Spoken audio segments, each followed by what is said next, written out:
అత్యంత శక్తిమంతుడైన తిరుమల వెంకటేశ్వర స్వామితో ఆటలాడుకోవడం అంటే ఆషామాషి కాదు. ఒకటి దైవభక్తి లేకుండా అన్న ఉండాలా, రెండు పాపభీతి, ఏమి చేసినా మాకేమీ కాదు అనే అహంకారం అన్నా ఉండాలి.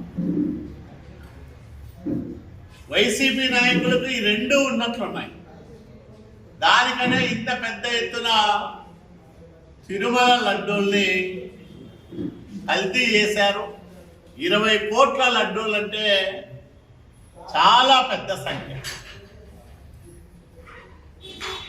ఈ స్థాయిలో బహుశా ప్రపంచంలో ఏ పవిత్రమైన స్థలంలోనూ కల్తీ జరిగి ఉండదు.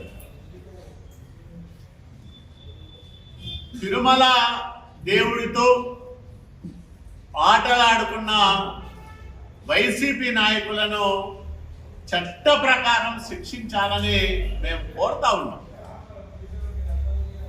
కేంద్ర దర్యాప్తు సంస్థ ఇంత స్పష్టమైన ఆధారాలతో నివేదికలు ఇచ్చినా ఇంకా వాళ్ళను కంట్రోల్ చేయలేకపోవడం కరెక్ట్ కాదు. వాళ్ళ పైన వెంటనే చట్ట ప్రకారం చర్యలు తీసుకుంటే భక్తులు కొంతన్నా ఉపశమనం పొందుతారు.